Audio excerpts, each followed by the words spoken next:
अभियोग्यताधारकांना नमस्कार. मित्रांनो, आज 8 तारखेपासून पुणे शिक्षण आयुक्त कार्यालयाला आपलं या ठिकाणी उपोषण सुरू आहे. आजचा आपला पहिला दिवस आहे आणि आज आपल्याला आयुक्त कार्यालयातून निरोप आलेला होता चर्चेसाठी. त्यासाठी जे शिक्षण सहसंचालक आहेत जगदाळे साहेब आणि राजेश शिंदे सर यांनी त्या ठिकाणी आयुक्तांच्या मार्फत आमच्यासोबत चर्चा केली. या चर्चेमध्ये एक गोष्ट निदर्शनास आलेली आहे की ते जे करताय, ज्या जागा इंग्रजी माध्यमाला त्यांनी दिलेल्या आहेत त्या इंग्रजी माध्यमाला जागा कमी करायला ते तयार नाही आहेत. त्यांचं असं म्हणणं आहे की ईओ म्हणजे तिथले जे अधिकारी सीओ यांना तो अधिकार आहे आणि ते त्यांच्या जागेप्रमाणे ते त्या पद्धतीने जागा देत आहे. आपण बऱ्याच जिल्हा परिषदेच्या जागा बघितल्यात, इंग्रजी माध्यमाला पूर्णपणे त्यांनी प्राधान्य दिलेलं आहे. आज जवळपास 8 ते 9 जिल्हा परिषदचे आपले जे प्रतिनिधी होते ते सर्व प्रतिनिधी त्या ठिकाणी गेलेले होते आणि प्रत्येकाचा कॉल आला. प्रत्येकाचं एकच सांगणं आहे की आम्हाला वरून आयुक्तांचे आदेश आहेत की एवढ्या जागा द्या म्हणून. त्यामुळं आम्हाला इलाज नसताना सुद्धा ह्या जागा द्यायला लागत आहे. म्हणजे त्यांना द्यायच्या नाही या जागा, परंतु आयुक्त कार्यालयातून त्यांना निर्देश आहेत की एवढ्या जागा त्या इंग्रजी माध्यमाला द्या. म्हणजे इंग्रजी माध्यमाला त्या ठिकाणी जर कोणी सर्वात जास्त प्राधान्य किंवा आदेश जर कोणी देत असेल तर शिक्षण आयुक्त कार्यालयामधून जात आहे. सीओची इच्छा नाही आहे, ईओची सुद्धा इच्छा नाही आहे, तरी सुद्धा ही मुजोरी या ठिकाणी इथे बसलेले शिक्षण आयुक्तांच्या मार्फत ही चाललेली आहे. हा सरळ मराठी माध्यमाच्या मुलांवरती अन्याय आहे. महाराष्ट्रामध्ये राहून मराठींच्या मुलांवरती अन्याय, मराठी माध्यमावरती अन्याय त्या ठिकाणी होतोय. इथे मराठी म्हणायचं आणि मराठीचा घात करायचा, मराठीच्या नावावरती मतं मागायची, मराठीच्या माध्यमाच्या लोकांवरती, मराठी लोकांवरती या ठिकाणी निवडणूक लढवायच्या आणि मुख्यमंत्री बनायचं. परंतु मराठी माध्यमाला त्या ठिकाणी डावलून इंग्रजी माध्यमाला वेगळं आरक्षण द्यायचं, वेगळ्या जागा द्यायच्या. हे कशासाठी? का तर मराठी माध्यमाच्या मुलाला इंग्रजी शिकवता येत नाही. हा जो काही तर्क माननीय आयुक्त साहेब काढताय हा न समजणारा कोड आहे. त्यांचं म्हणणं असं आहे की मराठी माध्यमाच्या मुलांना इंग्रजी बोलता येत नाही, इंग्रजी शिकवता येत नाही.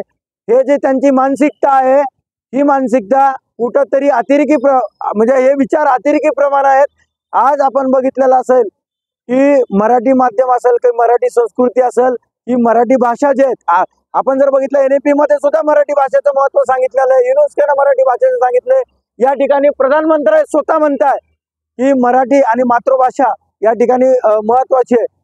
एवढं सारं असताना माननीय आयुक्त साहेबांच्या डोक्यामध्ये जे इंग्रजी माध्यमाचं फॅड बसलेले ते फॅड या ठिकाणी मराठी मुलांना उद्ध्वस्त केल्याशिवाय राहणार नाही. आणि याला जर कुठं आपल्याला थांबवायचं असेल तर या आंदोलनामध्ये आपल्याला उतरावं लागेल, आपल्याला या ठिकाणी यावं लागेल. जर आपण मोठ्या प्रमाणामध्ये जर आंदोलनामध्ये आलो नाही तर निश्चितपणे मराठीला बोटावर मोजणारा एवढ्या जागा येतील. इथं पाहिजे झालं तर 130-40 मिनिट असणारे उमेदवार हे घरी राहतील आणि 30 मार्ग पडणारा उमेदवार हा त्या शाळेवरती शिक्षक म्हणून रुजू होईल. जर तुम्हाला ही परिस्थिती बघवायची नसेल, ही परिस्थिती उद्भवू द्यायची नसेल तर तुम्हाला या आंदोलनामध्ये यावं लागेल. आंदोलनाचा धसका त्या ठिकाणी निश्चित प्रत्येक वेळी घेतला जातो, परंतु या ठिकाणी दबाव तंत्राचा वापर हे प्रशासन आणि या ठिकाणी त्यांचे जे संबंधित अधिकारी हे करतात. मला अधिकाऱ्यांना बोलताना म्हणजे ते जे संवाद साधत होते त्यावेळेस त्यांनी एक सांगितलं, जर आम्ही जी काही चर्चा आहे ही चर्चा तुमच्यासोबत करायची होती, तुम्ही ऐकत असाल तर ऐका, नाही तर शिक्षण आयुक्त असं म्हटले की मला माहिती आहे की आता मला काय करायचं, मी माझ्या पद्धतीनं करतो.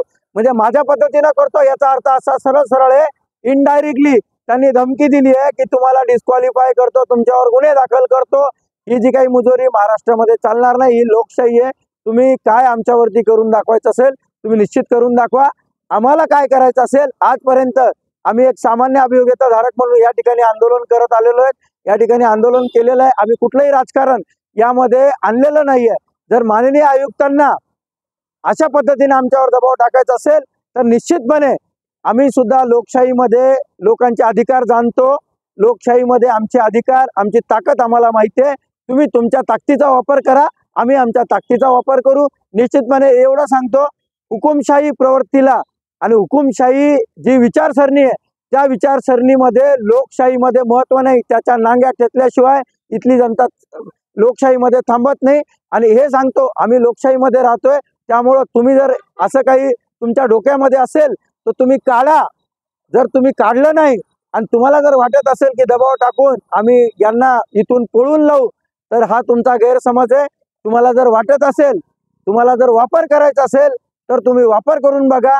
बाकी आम्हाला काय करायचंय, कसं करायचं, कुठून करायचंय याचं नॉलेज आम्हाला आहे. आम्हालाही राजकारण कळतं. आम्ही आजपर्यंत शिक्षक आहोत. आम्हाला फक्त शिक्षक म्हणून त्या ठिकाणी विद्यार्थ्यांची सेवा आणि समाज घडवण्यासाठी आम्ही या ठिकाणी बसलेलो आहे. आम्हाला नोकरी हा आमचा दुय्यम हेतू आहे.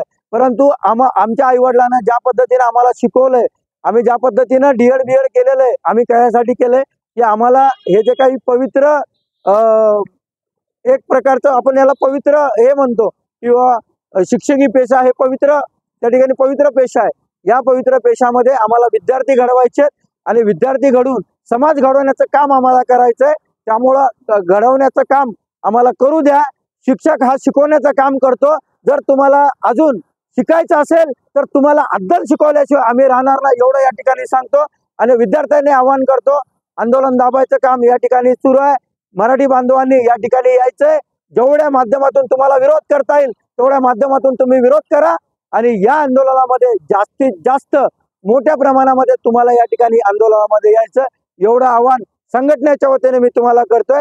बाकी आपले काही सहकारी आहेत तेही काही या ठिकाणी तुम्हाला बोलू इच्छित आहे. बोला. धन्यवाद. मला या ठिकाणी बोलायला संधी दिली. मित्रांनो, या ठिकाणी सर्वांना लक्षात येत असेल की आपल्यावर अन्याय कशा प्रकारचा होत आहे. तुम्ही सद्यस्थितीला घरी बसून आहात.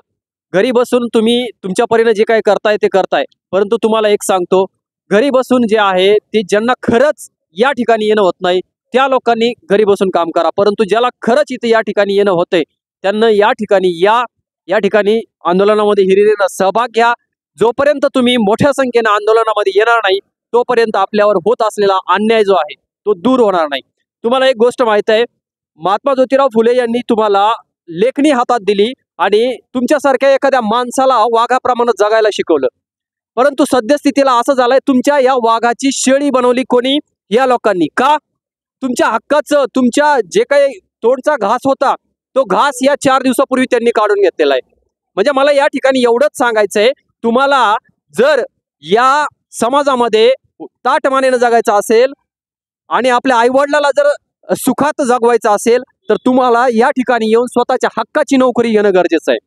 आणि आत्ताही सांगतो, हे लोक, एखादा माणूस जर मरत असेल तरी यांना तीळ मात्र फरक पडणार नाही. कधी फरक पडेल? ज्या दिवशी तुम्ही या ठिकाणी येताल आणि त्यांना आपली एकजूट दाखवाल त्या दिवशी त्यांना फरक पडेल, ते नक्की झुकतील. आजही सांगतो तुम्हाला जर खरंच या ठिकाणी वाटत असेल, आपल्या मायबापाने केलेल्या कष्टाची तळमळ असेल तर या ठिकाणी तुम्ही या. आजही सांगतो, मी या ठिकाणी उभा आहे परंतु माझे मायबाप शेतामध्ये, लोकांच्या शेतामध्ये कष्ट करतायत. आणि तुमच्या मायबापाची परिस्थिती सुद्धा हीच आहे. किती दिवस तुम्ही पुणे, मुंबई, औरंगाबाद या ठिकाणी अभ्यास करत बसणार आहेत? अरे मायबापाकडे बघा जाऊन. ते लोकांच्या शेतामध्ये जाऊन अहोरात्र कष्ट करतायत, 200 रुपये रोजाना जातायत आणि तुम्हाला ते महिन्याला पोहोचती करतायत. तुम्हाला लाजा वाटल्या पाहिजेत. खरं तर या 200 रुपयाची तुम्ही दिवसभरामध्ये 4-5 वेळेस चहा पिता, सगळ्या गोष्टी करता, अभ्यासाच्या नावानं तर ठीक आहे, आजपर्यंत झालं ते झालं. परंतु आज तुमच्या हक्काची नोकरी तुमच्या दारात आली आहे आणि ते जर तुम्हाला त्या लक्ष्मीला जर लाथ मारायची असेल तर तुम्ही घरीच राहा. आणि जर तुम्हाला ती लक्ष्मी प्राप्त करायची असेल तर या ठिकाणी या. आणि या ठिकाणी सर्वांनी कुठलाही दुजाभाव न ठेवता आंदोलनामध्ये सहभागी होऊन काम करू आणि आपल्या हक्काची नोकरी घेऊ. बघा, तुम्हाला पटतंय का? बाकीच्या सगळ्या आजपर्यंत झालेल्या गोष्टी बाजूला सारा. कुठलाही दुजाभाव असेल तो सुद्धा बाजूला सारा. आणि एक लक्षात ठेवा मित्रांनो, या ठिकाणी तुम्ही मोठ्या संख्येने आल्यानंतर 100% हे लोक झुकणार आहेत. आज आपली त्यांच्यासोबत चर्चा झालेली आहे. त्यांना सुद्धा माहिती आहे की आपल्याला या जे काही लोक येत आहेत यांच्या मागण्या आपल्याला मान्यच कराव्या लागतील. परंतु ते सहजासहजी मान्य करायला तयार नाहीत. ज्या दिवशी तुम्ही या ठिकाणी मोठ्या संख्येने याल त्याच दिवशी निकाल लागलेला असेल, एवढं मी सांगतो आणि मी या ठिकाणी थांबतो.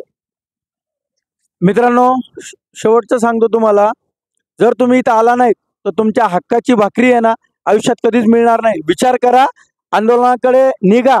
आंदोलन या ठिकाणी चालू आहे. रात्री सुद्धा आम्ही या ठिकाणी थांबलेलो आहे आणि इथं थांबतोय. जसं मागच्या वेळेस थांबलो होतं तसं याही वेळेस आम्ही रात्री या ठिकाणी थांबलेलो आहे. आम्ही थांबणार आहेत. आंदोलन सुरू आहे. काही लोक गैरसमज पसरवतात की आंदोलनाला परवानगी नाही. खोटं आहे. आंदोलन सुरू आहे. कुठलीही अडचण नाहीये. सगळेजण या. आजच्या आज कुठल्याही परिस्थितीमध्ये तुम्ही निघा. एवढंच या ठिकाणी सांगतो. थांबतो. धन्यवाद.